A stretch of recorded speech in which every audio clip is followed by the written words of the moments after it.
Good evening.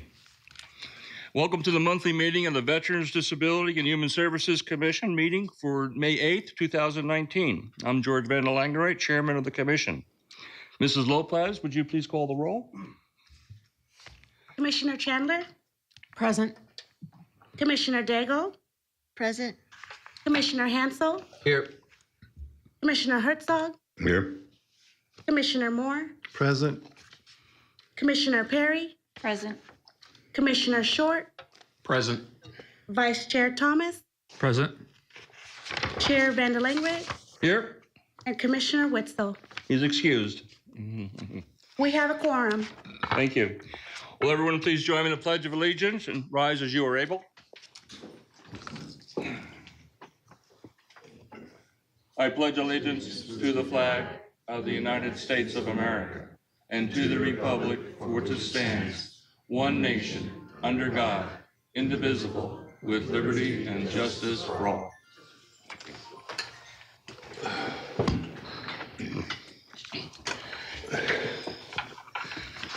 I have a few announcements of interest. The Disabled American Veterans Star Chapter 24, in conjunction with the Golden Corral Restaurant, are holding a drive to earn funds to send children of military families to summer camp. Please visit the restaurant on Litchfield and Grand during April and May and donate to this great cause. On Saturday, May 25th at 0900, there will be a ceremony honoring the men and women who trained on Fighters Field, which was Luke Auxiliary Field number 3 during World War II. City Hall is built in the center runway of that field. By the lake, next to the library, is a monument honoring the aviators who trained there. Please join us for this annual ceremony hosted by the City of Surprise and performed by American Legion Post 96 and the White Tank Mountain Detachment number 1246 of the Marine Corps League.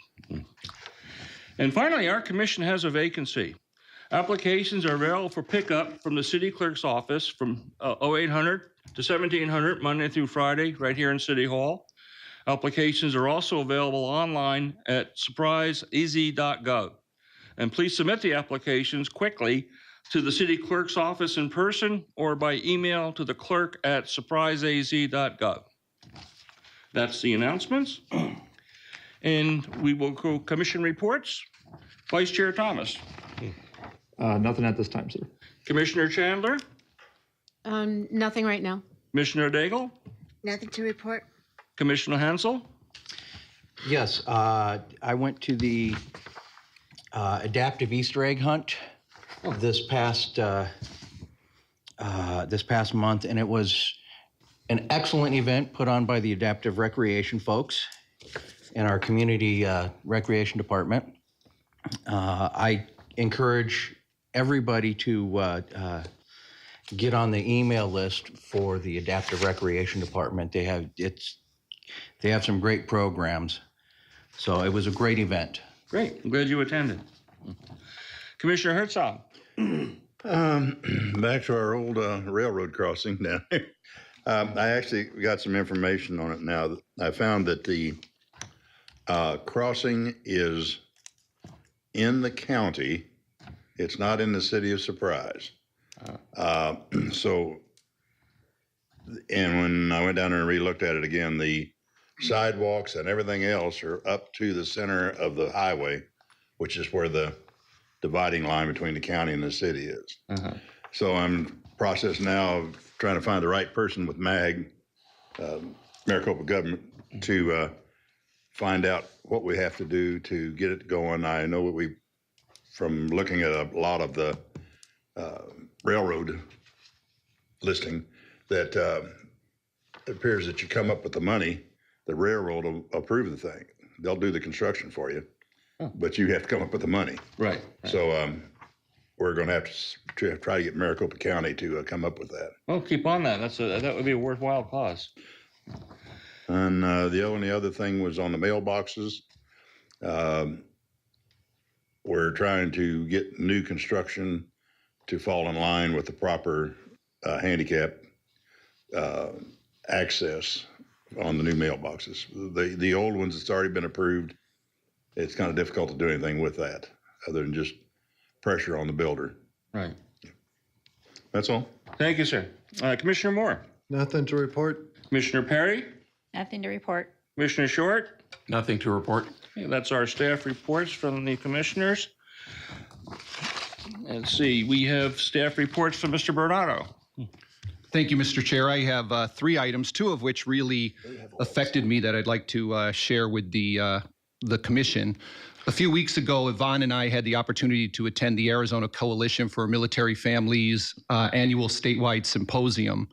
And this is where a number of organizations got together to provide workshops and sessions in support of our veterans. And I just wanted to touch on a couple of the sessions that I attended. There was a general 101 on working with veterans, which was very helpful to me, being new with working with the veteran population.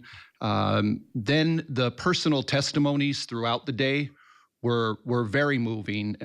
There was a wife who shared her story. She's caring for her husband with serious PTSD and the impacts that has had on their relationship and him personally and the family. There was also a woman who was a Marine who got involved in a domestic violence situation with her husband, who was also a Marine, which left her paralyzed. She went on to win numerous awards and set records in various adaptive sports programs. Amazingly enough, she is no longer a wheelchair user. She now is riding a motorcycle and has created a nonprofit to support other women veterans.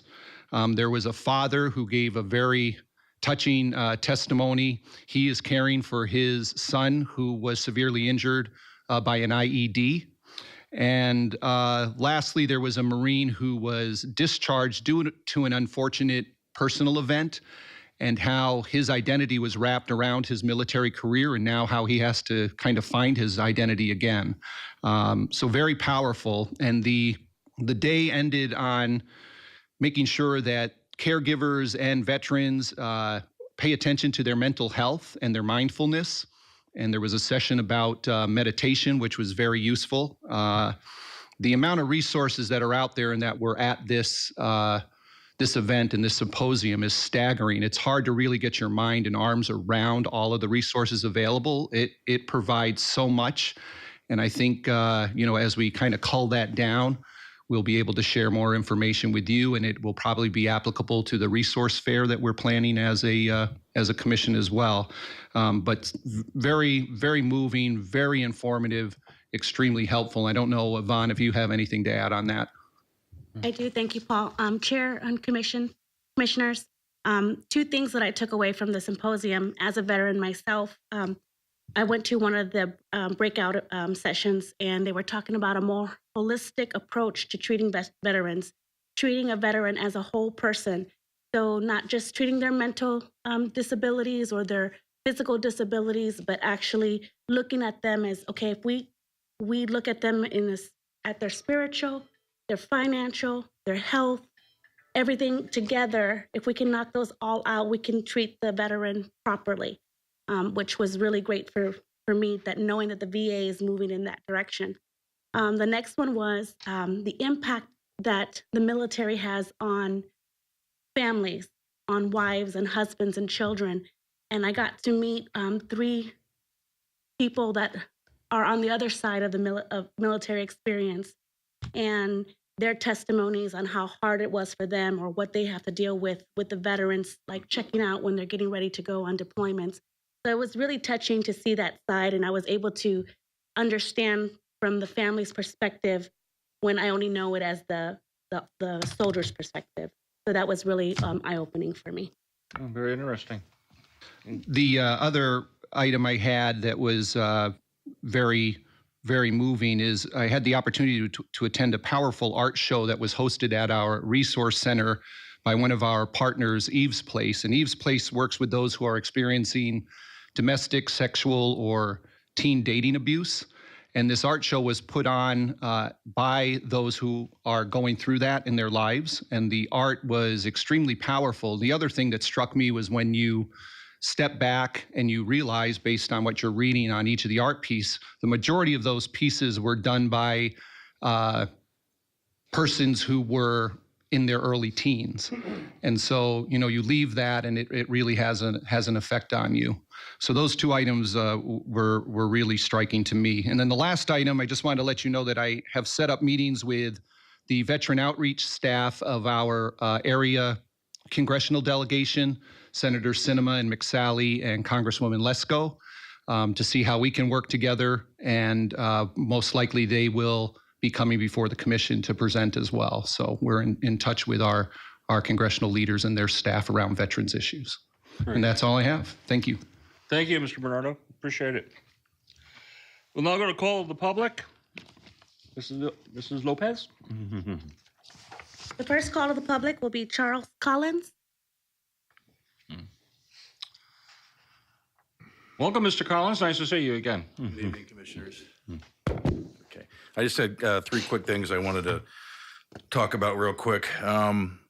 I think we have two local newspapers here in Surprise that we could be working with a little bit more, possibly about articles such as the PTSD for the special needs community, sensory disorders. I think that should be out there for people to understand how it affects families and what those individuals are going through. And we have some good people that are writing for those papers, so I don't think we're using that the way that we could be. I think we should go to those, and maybe they could do some sort of a 4 to 6 week special section like they do. Here's 1 week we're going to talk about this, second week about that, and try to get the ball rolling on something like that.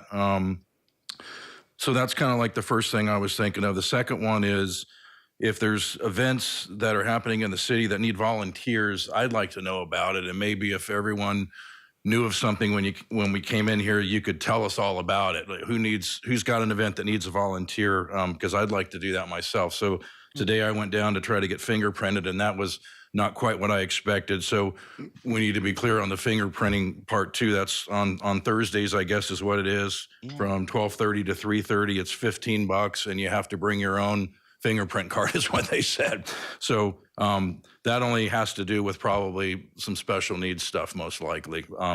But if you are going to volunteer, I think they should know what they need to do to volunteer. And then the third thing was several months ago, there was an article about a lady named Karen York who's opening a place called Spencer's Place, and it's a coffee bistro shop tailored for employees that have special needs, and she should be opening here pretty soon.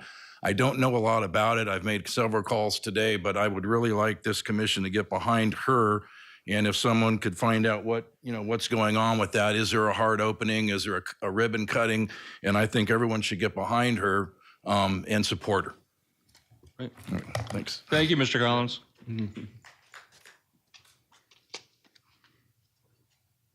Our next call to the public is Diana Kwok.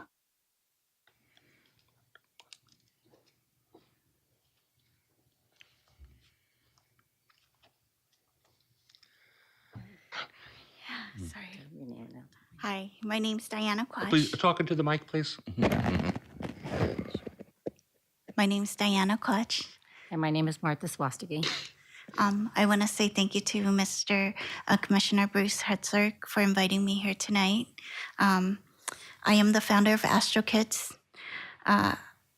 We are a nonprofit organization for kids with Down syndrome.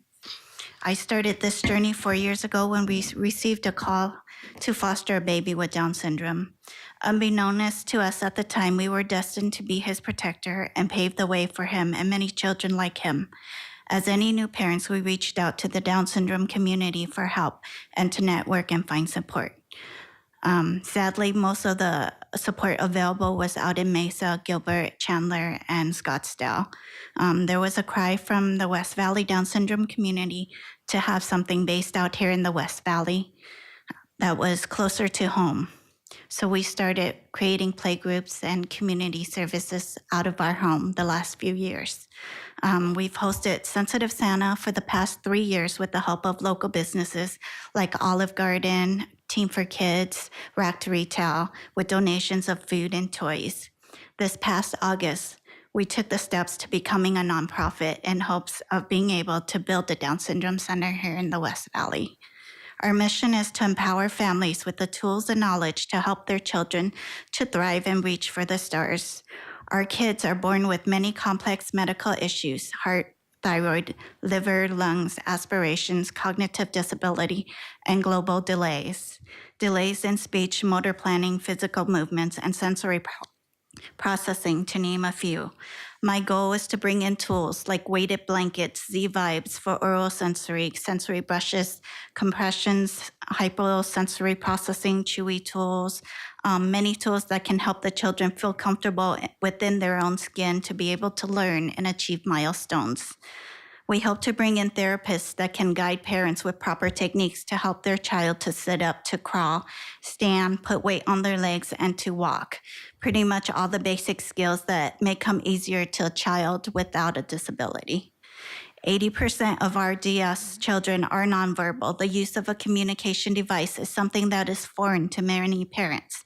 We want to bring in the education and knowledge to bridge that gap so that not only parents but educators and the community that work with the children and adults with a disability can communicate with each other. We are looking for fundraising opportunities that will be able to help bring the necessary funds to help the families and to fund the education programs we are hoping to put together. Thank you. Great. Thank you very much, Mrs. Mark. I do want to add a couple of words to that, to the gentleman that said he would volunteer. When we do have these events, we do need a lot of volunteers. They are very, very good turnouts. You will need, well, with what we're starting, we don't expect everybody to have a fingerprint card, but when you do work with the special needs, you do need a fingerprint card. And it's not just going to the police station, getting a fingerprint and paying, because from there you have to go to DPS and pay the $74.95, and it's yours for 6 years. So the best bet for that, if you want to let anybody know, you go to DPS in Phoenix and pay the $74.95. You get your fingerprint card, and it has to be a level 1 fingerprint card. Everyone who works with developmental disabilities has to have a level 1 fingerprint card. That's just a heads up. Okay. Thank you so much for listening. Thank you. Good question. Is this just for youth, or is it we talking up adults We are talking youth and adults. Well, Youth and adults. and adults? Okay. Yes. All ages. And are you your fundraiser? Have you already got it started yet, or are you just working on it? We haven't started it yet. Okay. We have had events where we just go out in the community ourselves and ask for volunteers and ask for help and ask for donations. We've done that all on our own, but it gets kind of difficult when you have the same 2 people, 3 people that are going to be doing it all the time. So we like to get some more help just to make it grow bigger. It's grown every year. It grows. We have more and more Down syndrome awareness families that have come to us and joined our events. And we do them for holidays, Christmas, Easter. We try to do Halloween, try to do everything that these families cannot go out and do. So we have something special just for them. And backyards, we've had them in backyards. We were lucky enough to get the new retirement home next to Sam's Club. And they loaned us their backyard, and that was the best in the world. It was big. We had everything there for them. So we just need a little bit more word out there to help us out. Great. Do you have a website? We do. You do. astrokids.org. Okay. And how long have you been in service? Nonprofitly wise, on my own for the past 4 years. We just got it nonprofit the past August. Super. Thanks for what you do. Thank you. Thank you. Thank you.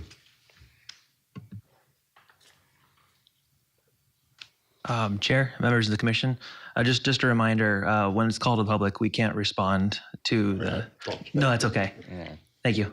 thank you.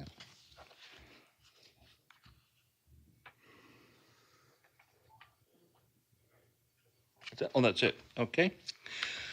All right, we'll get down to the consent agenda. Regular item 1 is consideration pertaining to approval of the November 14th, 2018 Disability Advisory Commission meeting minutes, and I will defer to our attorney Weingart regarding that matter, sir. Thank you, Chair. Chair, members of the commission. So, as you know, we've been trying to do the approval of the former DAC's last meeting minutes. But unfortunately, we no longer have a quorum of that previous board that was present at that meeting. So with that said, we actually do meet state requirements for the minute takings. So as long as it's been recorded, either written or through video camera, which we have both, because these meetings are recorded, we meet all state requirements. So official approval isn't necessary. It was just something we were trying to do. With that said, I recommend we can just go ahead and no further actions needed on this item. Good. Thank you, sir. Mhm. Item 2, Mrs. Lopez. Consideration and action pertaining to the April 10th, 2019 Veterans Disability and Human Services Commission meeting minute.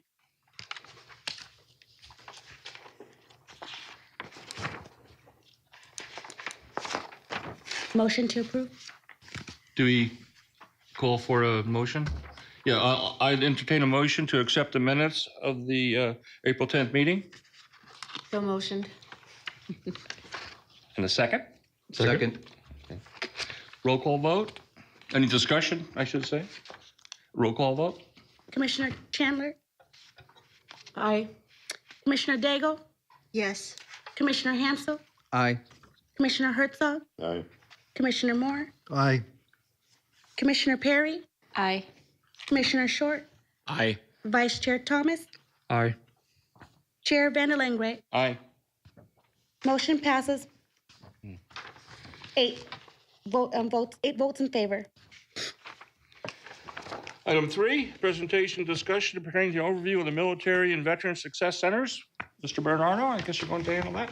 Thank you, Mr. Chair. It's my pleasure to introduce and welcome Nisha Dorsey. Nisha is the program manager for the West Valley Military and Veteran Success Center out at Luke Air Force Base.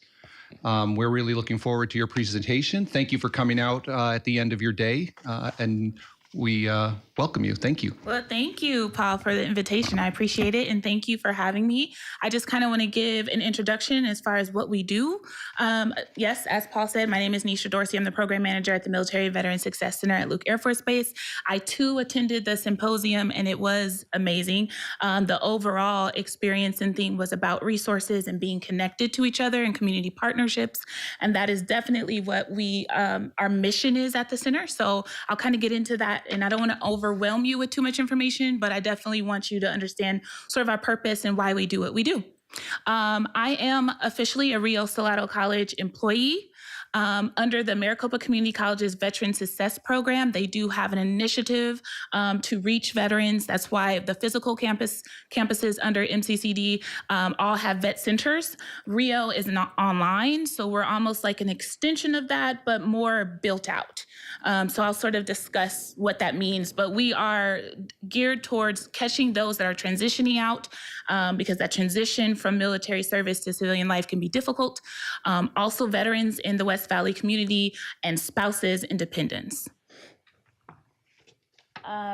There are 2 centers, one in the East Valley, and then we are in the West Valley. And we like to think of ourselves as a holistic resource center, meaning whoever walks in the door, whatever service they are seeking, we want to be able to meet that need directly or indirectly. So on the board is a list of some of those resources that we've sort of built our programming around, because those are what has been asked for from the community, especially VA benefits and claims. So I put together a statistics slide just to kind of answer the why, like why there will be a need for a resource center, especially one focused on holistic resources. I think that sometimes answers itself, but I think some of these statistics are important. I won't go over all of them, but one that I definitely wanted to include was the homelessness statistics.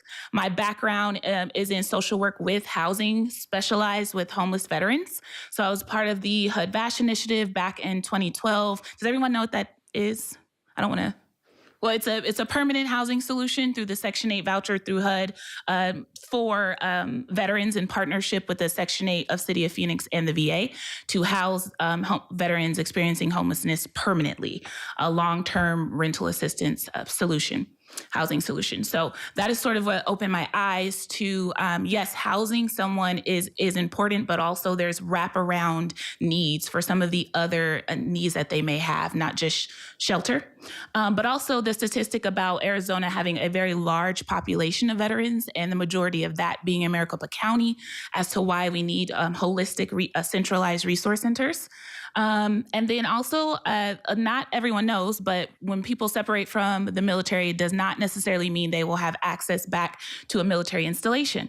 Most military installations nowadays do have some sort of resource center for active duty and on base, but if you don't have access to base, you cannot access that military resource center. So we are located right outside Lightning Gate so that we are easily accessible to anyone that is military affiliated. They do not have to have access to Luke Air Force Base to receive services or access our building. Okay, so this is kind of just an example of our process flow.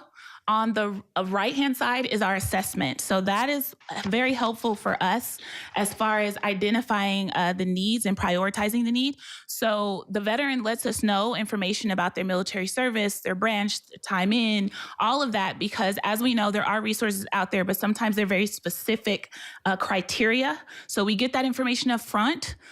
They get to define what their overall goal is. We do not do that for them. We sort of coach them and support them to meet a successful goal that they define for themselves. So then it gives they check off the type of resources they're looking for. And the next step goals are for my success coaches. Those are the ones that typically meet with the veterans that we engage so that they can basically notate their case management steps there on how they got that particular veteran or who they're engaging to success. The process flow, I just like this image because it's, in a circle, it's cyclical just to represent that the fact that we're an open door. Some people utilize us multiple times for many different needs. Some people just come in once, and I don't mind either way. Whatever they need, I just want them to understand that we're a resource for them. So they enter the center, we assess them, we connect them to a success coach, a plan is developed, and then we directly serve them, or we do a soft referral to community partner. Okay, so these are some of our numbers. We're very new. We opened in November of 2017, so I kind of wanted to add the assessments totaled for 2018, just over 2,000. And by assessment, I mean individuals connected to us that we connected or served to a resource. So I do have my April numbers. I just calculated. We saw 153 last month. The February number of 145, that sub number for stand down. Does everyone know what the stand down is? Okay. So what we did in partnership with the Arizona Housing Coalition that hosts the stand down is this is the first year that we had follow-up for veteran attendees at the stand down. So our centers between the East Valley and our West Valley Center, we actually followed up with everyone that registered and attended on the 2 days by phone, by email, to let them know, one, how was your experience? Did you get connected to the resources that you needed on those days? If not, we are an additional support to that, to get some feedback, to report back to the coalition, but also to get the word out that we are there. So that was the first year that any follow-up had ever been done, and we'll continue to do that now that we've built that relationship with the coalition. Some of points of direct contact, Luke Air Force Base briefs. So I am able to go on base about 4 times a month and attend informed decision and attend their pre-separation brief for those that are either deciding to separate and or have already decided to separate and going through the separation process to let them know that we're there. So that is a very important direct contact that allows me to assess the needs. So while they're still in the process of transitioning out, they let me know what they are hoping for once they separate so that I can start building programs around that. I don't want to just be out there creating stuff that people don't need. I want to be strategic in building these programs and partnerships. So that's a really important direct contact. Walk-ins, phone calls, community referrals, and then civic engagement like this, letting people know who we are, what we do, where we are.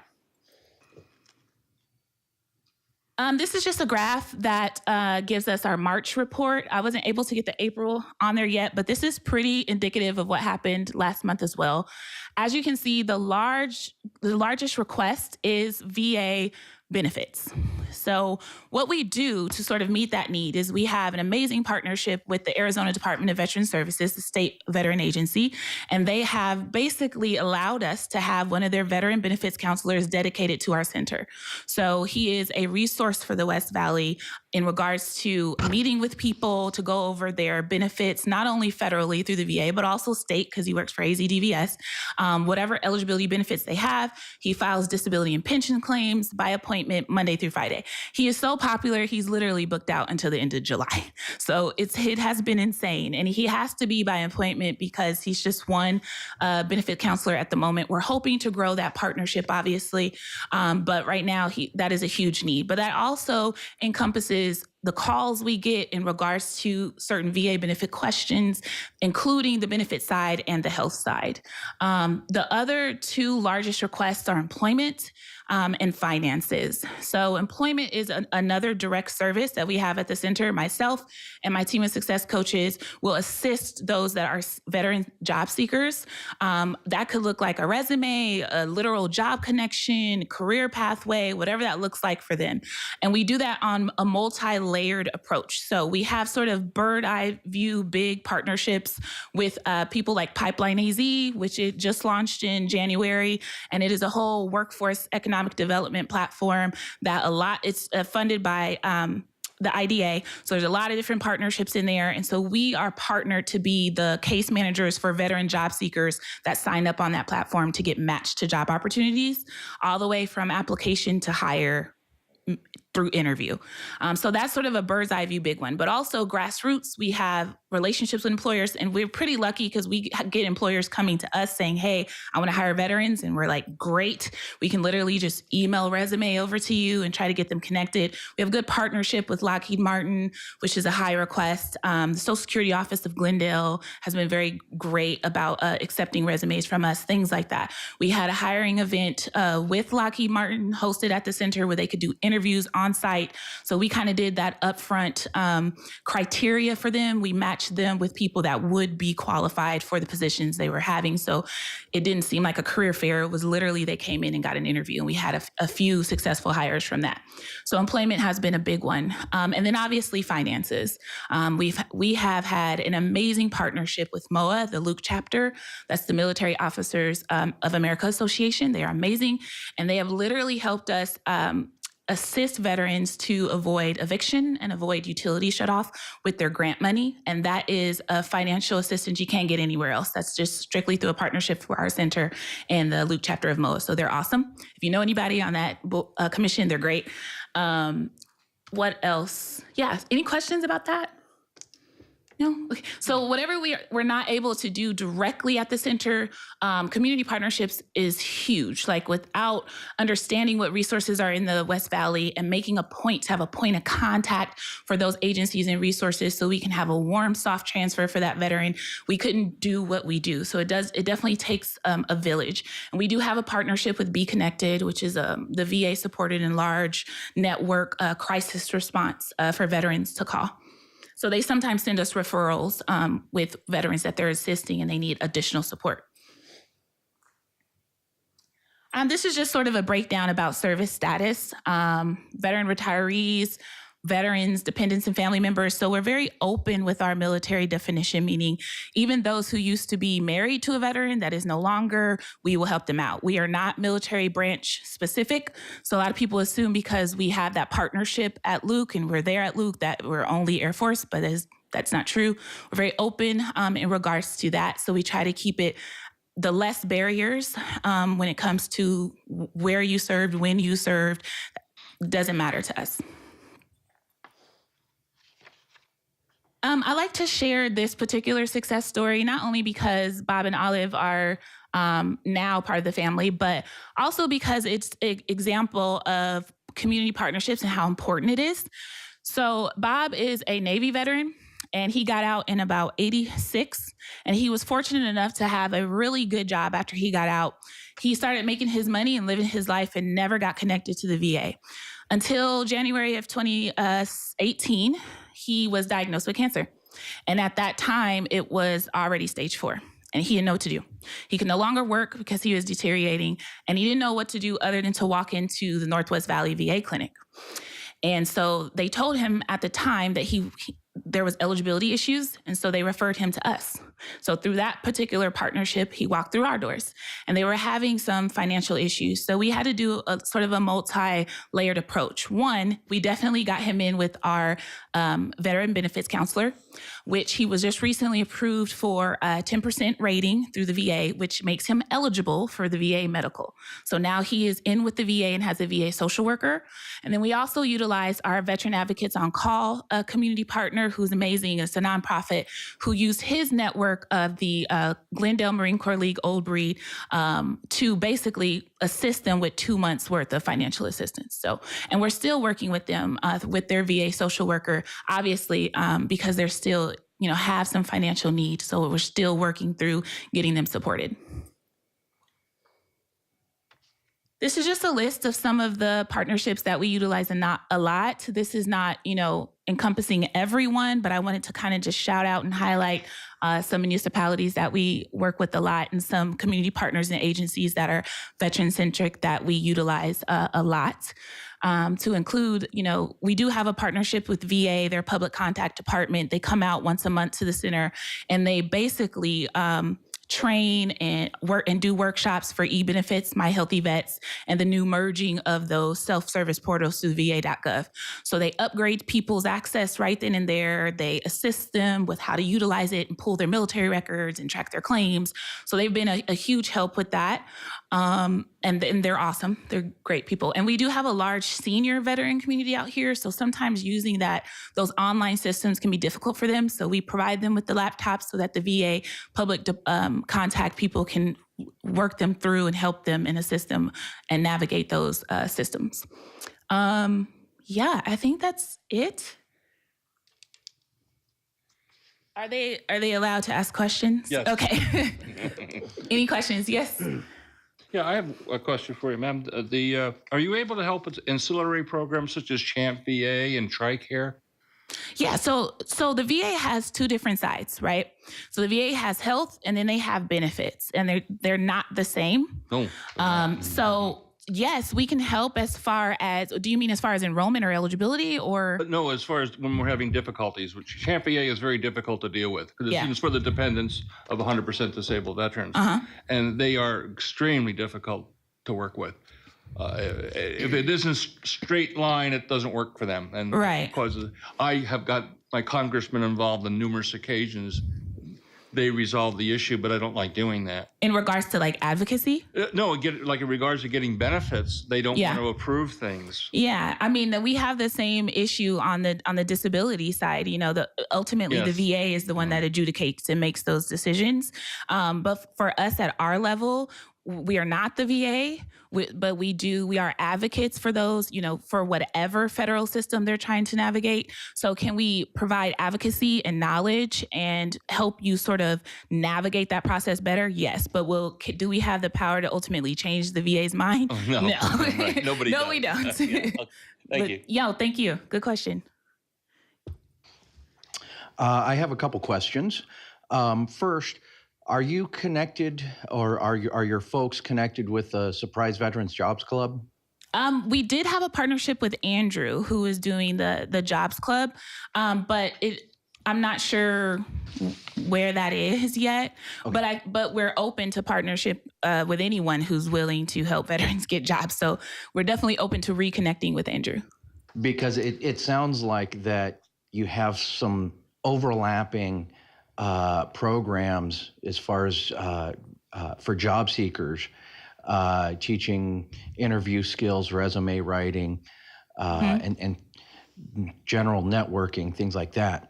So I think it would be a great resource for both of you to get together, and if we can share some information with. Yeah, I have Andrew's contact, and we've been a partnership with them before.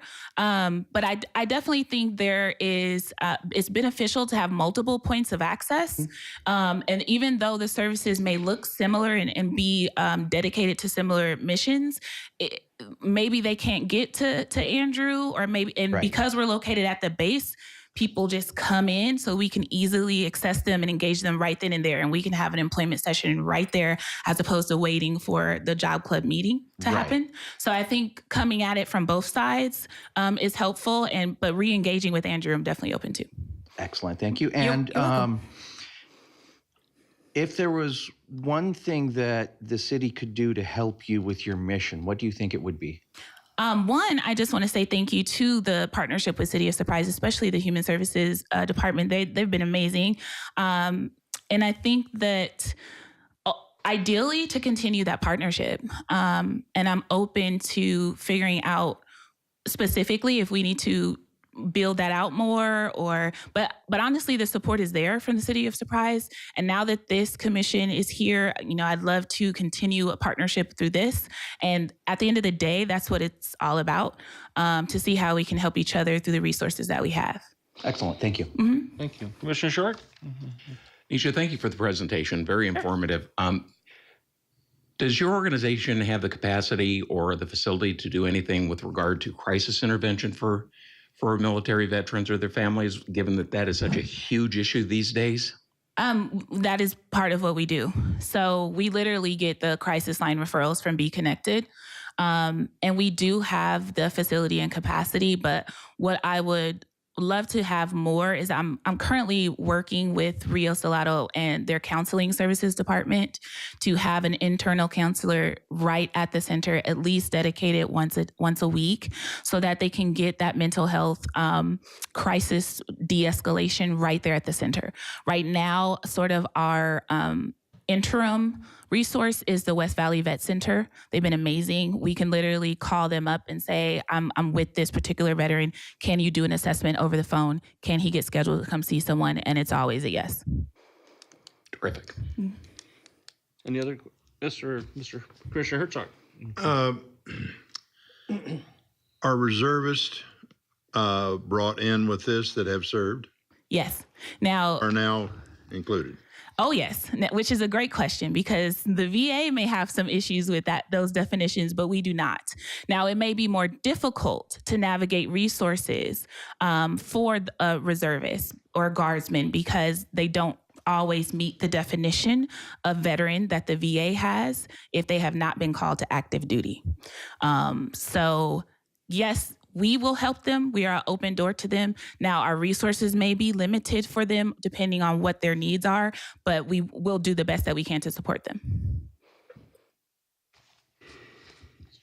Any other questions? Yes. I have a Commissioner question for people seeking your assistance, because we have people listening online as well. So I want to make sure they know how to get the. I did not know that, but thank you for not telling me before I did the presentation. Is it best for them to call, or do you do the walk-ins? I know for the benefit part, you already said that by appointment. By appointment, but what's the number that they would call to get those appointments? And again, do they just walk in for like employment services or in any of those? Yes, we do take walk-ins, but always the phone call is good too.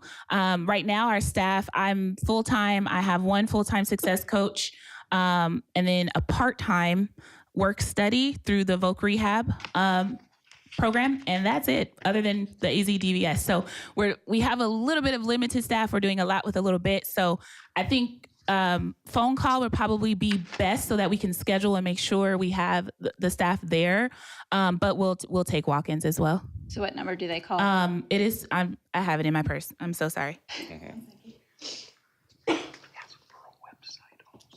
Nisha, is it the one that's on the? Yes. It's on my slide. It's like remembering your own cell phone number. 480-384-9874. And do you have a website?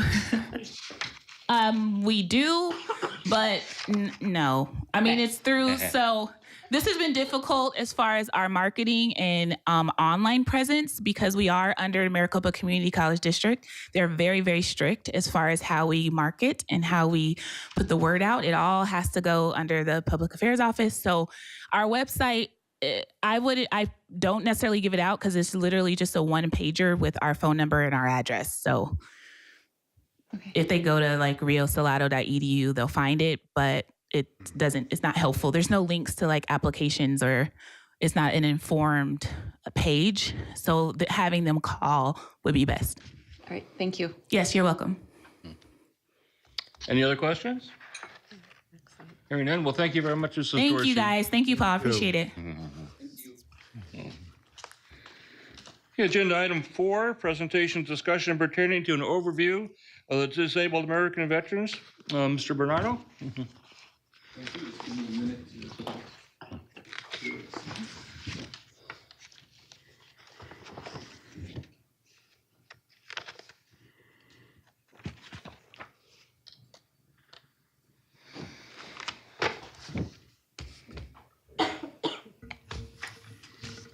Thank you, Mr. Chair. It's my pleasure to introduce our next guest, Mr. Scott Burdick, who is the Senior Vice Commander of our local Disabled American Veterans.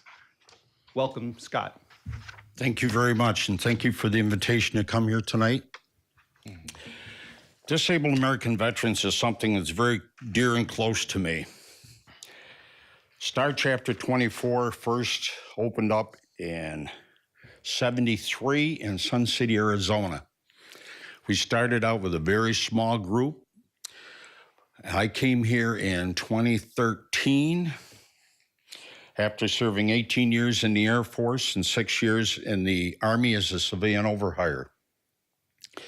I was in the medical field, worked with the VA in Albuquerque, worked in the pool with therapy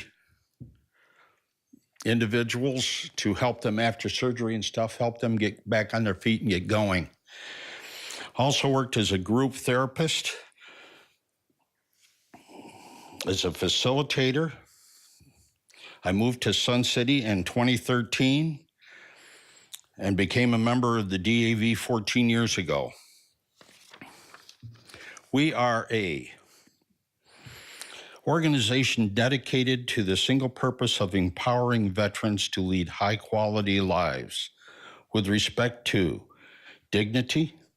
We accomplish this by ensuring the veterans and their families access to full range of benefits available to them, fighting for them and their interests, America's injured heroes on Capitol Hill, and enduring the public about the great sacrifices and needs of veterans transitioning back to the life. We do a lot of claims filing for individuals that have earned their disabilities and have no idea what to do or how to go about it.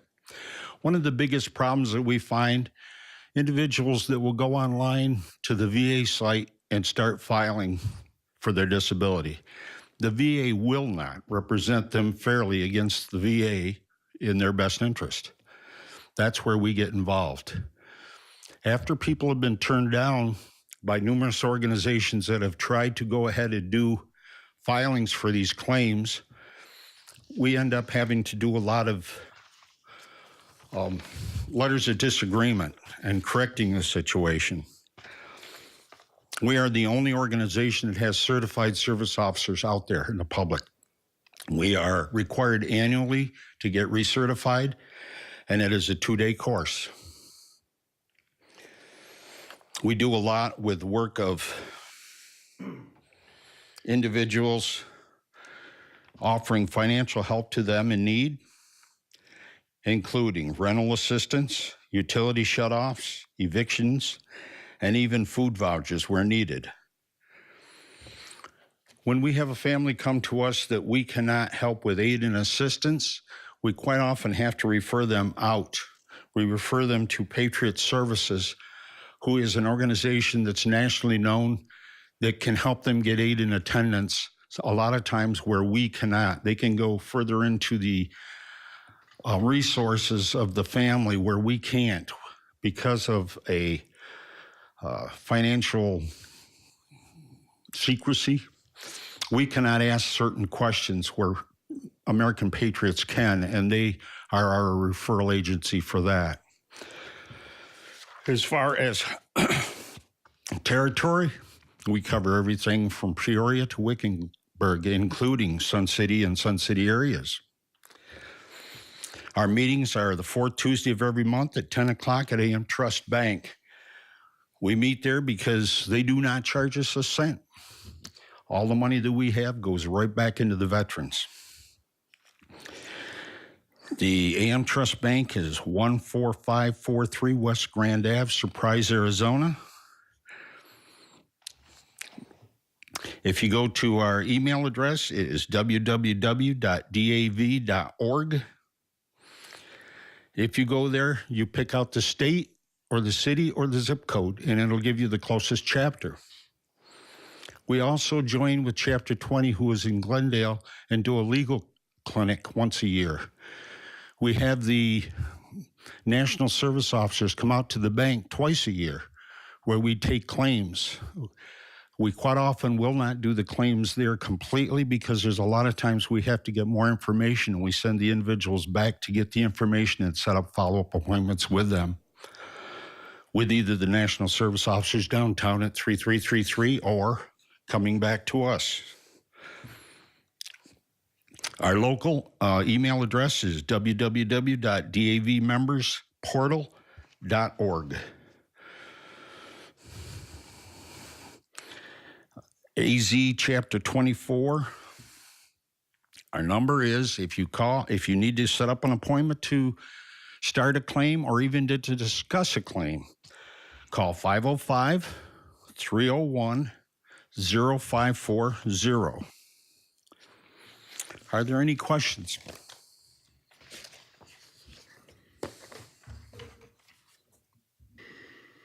I thank you very much for your time. Mr. Chair. Thank you, Commander Burdick. Appreciate it. Yes, sir.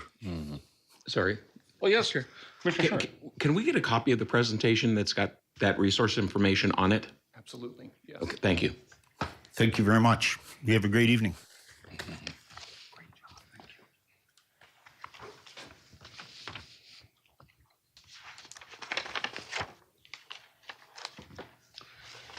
Mrs. Lopez, do we have any other business or future agenda items to discuss? Not at the time, Chair. Did the commissioners have anything further to discuss this evening? I have a couple items. First, Ms. Yvonne, can we connect the good folks from Astro Kids with our Resource Center folks?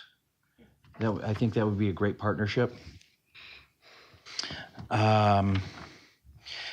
As far as future agenda items, I would like a presentation or some more information for the commission on the programs with the Adaptive Rec Department.